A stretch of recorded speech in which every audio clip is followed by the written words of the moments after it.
তার কারণে গোটে অসমৰ ব্ৰহ্মপুত্ৰ দুয়ো পাৰৰ লাখো লাখো পৰিয়ালৰ ঘৰ বাৰী খেতি মাটি উৰ্বৰ খেতি মাটি এই সময়ত এজন সচ্ছল খেতিয়ক আছিল।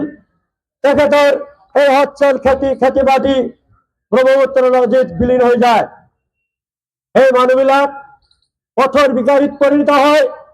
দিন হাজিৰা কৰিবৰ কাৰণে ৰাজমিস্ত্ৰী কাম কৰাৰ কাৰণে অসমৰ বিভিন্ন জিলাত যেতিয়া কাম কৰিবলৈ যায় এই মানুহসকলক বাংলাদেশী সমস্যা হিচাপে গণ্য কৰি এই মানুহবিলাকক বিভিন্ন ধৰণৰ হেৰাসমেণ্ট কৰে, তেওঁলোকক হাৰাশাস্তি কৰে, ডিটেনশ্যন কেম্প বনাইছে, বহু মানুহক এই ডিটেনশ্যন কেম্পত ৰাখিছে। এনে পৰিস্থিতিত আমি বিচাৰিছো আমাৰ জ্বলন্ত সমস্যা অসমৰ জ্বলন্ত সমস্যা যে বানপানী সমস্যা ইয়াৰ বিজ্ঞানসন্মত স্থায়ী সমাধানের ব্যবস্থা কৰিব লাগে। বানপানী সমস্যা ভারতের রাষ্ট্রীয় সমস্যা হিসাবে স্বীকৃতি দি ইয়াৰ সমাধানের পথ উলিয়াব লাগে। আমি ভারত সরকারক, আমার প্রধানমন্ত্রীক, আমার ওয়াটার রিসোর্স মিনিস্টার, আমার রাজ্যের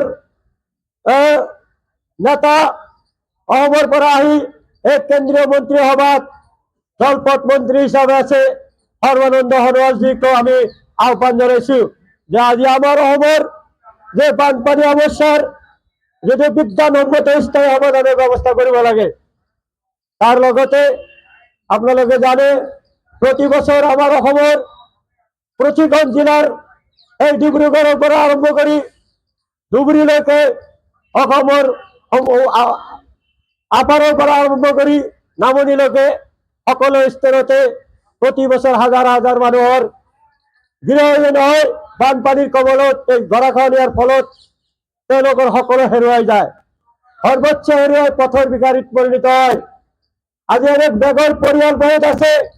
এই আমি দাবী জনাইছো যে এই পৰিয়ালবিলাকক চিনাক্ত কৰি পঞ্জীয়নভুক্ত কৰি তেওঁলোকক প্ৰমাণপত্ৰ দিয়াৰ ব্যৱস্থা কৰিব লাগে।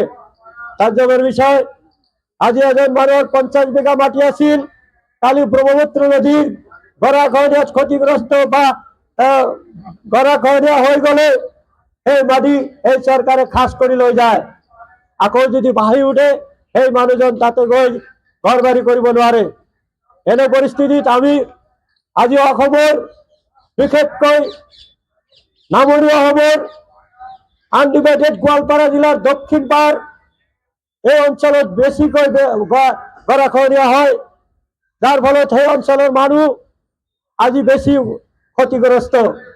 হাজাৰ হাজাৰ লাখ লাখ পৰিয়াল গাঁৱৰ পিছত গাঁও তেওঁলোকে আজি গৃহহীন হৈছে। ক'ত যাব যোৱাৰ ঠাই নাই। অলপ পিছফালে গ'লে মেঘালয়ৰ সীমা পাইছে, মেঘালয়ৰ ভিতৰত সোমাব নোৱাৰে।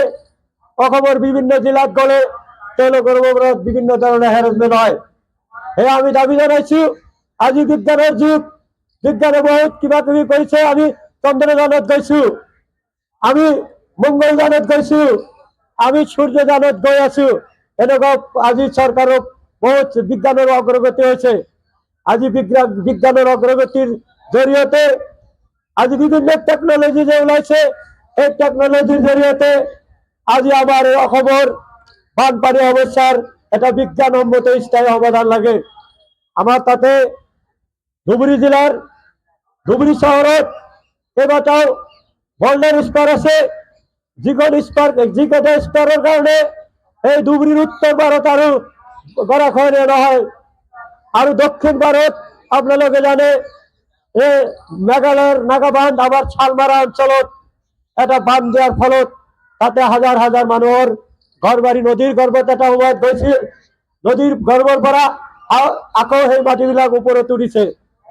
আজি সেই মানুহবিলাকে সেই অঞ্চলত আকৌ আগৰ দৰে ঘৰ বাৰী বনাই, গাঁও বনাই, স্কুল বজাৰ বনাই আকৌ থাকিব পৰা অৱস্থা হৈছে।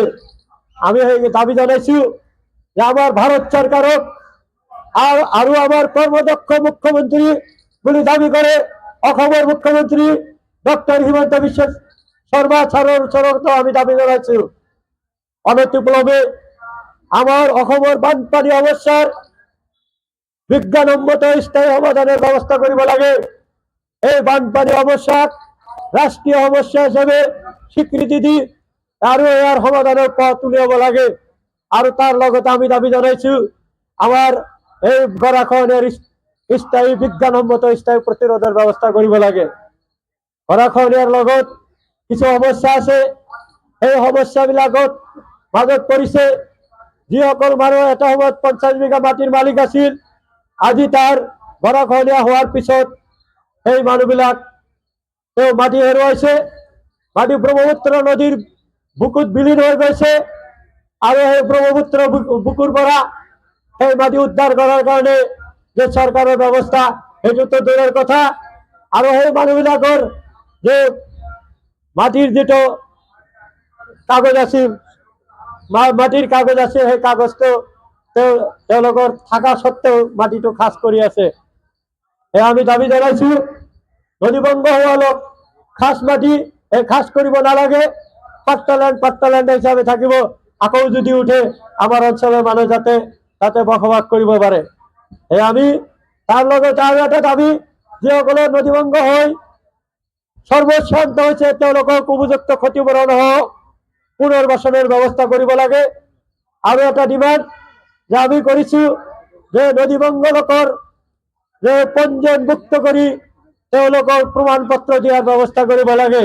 এইকেইটা দাবী লৈ আজি আমাৰ এই যন্তৰ মন্তৰত গৰাখহনীয়া স্থায়ী প্ৰতিৰোধ সংগ্ৰাম committee, struggle committee for the protection of scientific protection erosion of Brahmaputra River of Assam, particularly undivided Goalpara district, সদস্যসকল যে আমি এই কমিটিৰ তৰফৰ পৰা আজিৰ এই ধৰ্ণা কাৰ্যসূচী আহ্বান কৰিছো। এই ধৰ্ণা মঞ্চত বাকী আমাৰ নেতৃত্ববিলাক আছে, তেখেতসকলে বক্তব্য ৰাখিব। আমি সদস্যসকল সকলোকে আজি এই অসমৰ পৰা বহু দূৰ বহু কষ্ট কৰি ট্ৰেইন জাৰ্ণি ইমান বেয়া সত্ত্বেও আহি ইয়াত উপস্থিত হৈছে, সকলোকে মোৰ এই কমিটিৰ তৰফৰ পৰা আন্তৰিক অভিনন্দন জনাই মোৰ বক্তব্য ইয়াতে সামৰণি মাৰিছো। ধন্যবাদ।